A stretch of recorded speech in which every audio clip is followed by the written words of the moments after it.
Afternoon. It's a very good afternoon because at long last I can announce a ceasefire and a hostage deal has been reached between Israel and Hamas. For more than 15 months of conflict that began with Hezbollah's brutal massacre on October the 7th, more than 15 months of terror for the hostages, their families, the Israeli people, more than 15 months of suffering by the innocent people of Gaza. Fighting in Gaza will stop, and soon the hostages will return home to their families. The elements of this deal were what I laid out in detail this past May, which was embraced by countries around the world and endorsed overwhelmingly by the UN Security Council. The deal is structured in 3 phases. Phase 1 will last 6 weeks. It includes a full and complete ceasefire, withdrawal of Israeli forces from all the populated areas of Gaza, and the release of a number of hostages held by Hamas, including women and elderly and the wounded. And I'm proud to say Americans will be part of that hostage release in Phase 1 as well.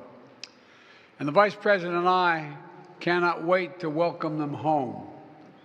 In exchange, Israel released hundreds of Palestinian prisoners. And during Phase 1, the Palestinians can also return to their neighborhoods in all the areas of Gaza. And the surge of humanitarian assistance into Gaza will begin. And the innocent people can have a greater access to these vital supplies. You know, during the next 6 weeks, Israel will negotiate the necessary arrangements to get Phase 2, which is a permanent end of the war. Let me say it again, a permanent end of the war. There are a number of details to negotiate to move from Phase 1 to Phase 2, but the plan says if negotiations take longer than 6 weeks, the ceasefire will continue as long as the negotiations continue. I've spoken to the Emir of Kuwait and the President of Egypt, and we have pledged to make sure the negotiations will keep moving forward for as long as it takes. Then, when Phase 2 begins, there will be an exchange for release of the remaining living hostages, including male soldiers, and all remaining Israeli forces will be withdrawn from Gaza, and the temporary ceasefire will become permanent. And finally, Phase 3, any final remains of hostages who have been killed will be returned to their families, and a major reconstruction plan for Gaza will begin. This is the ceasefire agreement I introduced last spring. Today, Hamas and Israel have agreed to that ceasefire agreement and the whole ending the war. You know, those of you who have followed the negotiations can attest, the road to this deal has not been easy. I've worked in foreign policy for decades. This is one of the toughest negotiations I've ever experienced. And we reached this point because of the pressure that Israel built on Hamas, backed by the United States. Hamas's longtime leader, Sinwar, was killed. Hamas's strongest supporter, Iran, launched attacks on Israel. And those attacks failed after my administration organized a coalition of nations to stop them. And after I ordered the U.S. ships and planes to come to Israel's defense, we also shaped Israel's strong and calibrated response, destroying Iran's air defenses, but avoiding an escalatory cycle of an all-out war. The United States also organized a coalition of 20 countries to stand up to attacks by the Houthis, including their missile attacks in Israel. Then, Hezbollah, another of Hamas's strongest backers, was significantly weakened on the battlefield, and its leadership was destroyed. With our support, Israel negotiated a ceasefire with them, and after that, Lebanon finally elected a new president who's not beholden to Hezbollah, and he can begin a new chapter for the Lebanese people. All told, these developments in the region, which the United States helped to shape, changed the equation. And so now, the terror network that once protected and sustained Hamas is far weaker. Iran is weaker. Iran is weaker than it's been in decades. Hezbollah is badly degraded, and after more than 15 months of war, Hamas's senior leaders are dead. Thousands of Hamas fighters are dead, and the military formations have been destroyed. With nowhere to turn, Hamas finally agreed to releasing hostages. You know, there was no other way for this war to end than with a hostage deal. And I'm deeply satisfied this day has finally come, for the sake of the people of Israel and the families waiting in agony, and for the sake of the innocent people in Gaza who suffered unimaginable devastation because of the war. The Palestinian people have gone through hell. Too many innocent people have died. Too many communities have been destroyed. And this deal, the people of Gaza can finally recover and rebuild. They can look to a future without Hamas in power. You know, the Bible says, "Blessed are the peacemakers." Many peacemakers helped make this deal happen, including an extraordinary team of American diplomats who have worked nonstop for months to get this done. Secretary Blinken led the effort.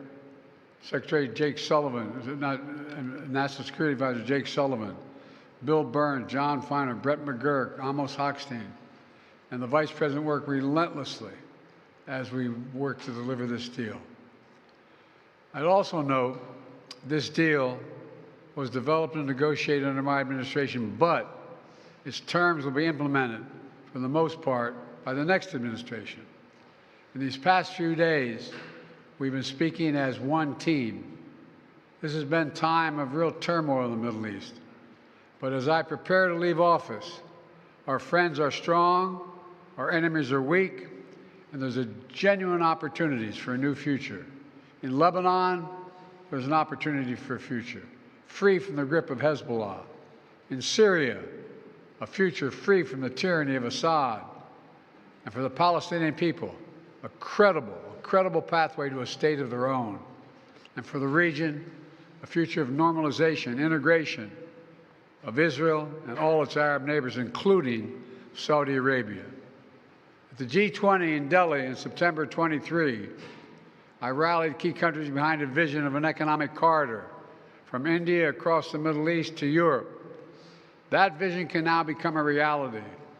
There are risks as well, including ISIS and Iran, even in a badly weakened state. But we're handing off then to the next team a real opportunity for a better future for the Middle East.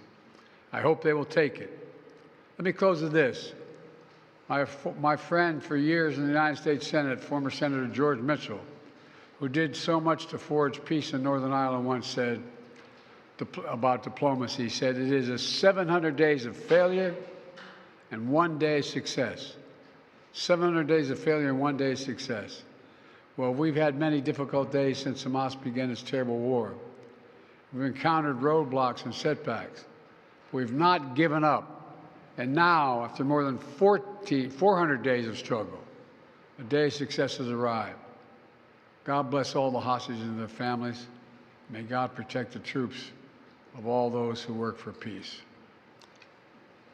Mr. President, how do you see the future of Gaza now, as you're saying? The implementation of this deal will be in the hands of the next administration, and basically they will shape the future of Gaza. So how do you see this future? And also, how much credit do you give to the Trump team for this deal? Trump's already taking credit for it.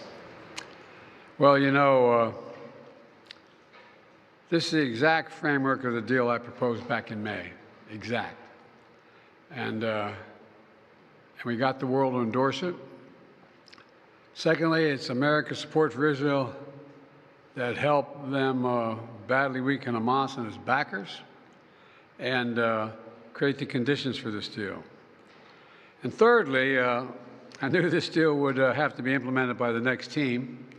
So I told my team to coordinate closely with the incoming team to make sure we're all speaking with the same voice, because that's what American presidents do. Thank you.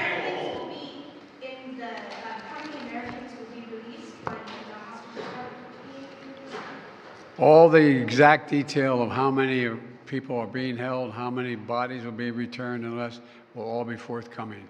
All of it, all of it. Thank you. Mr. President, what's your level of confidence that this deal will hold? I'm confident. Thank you.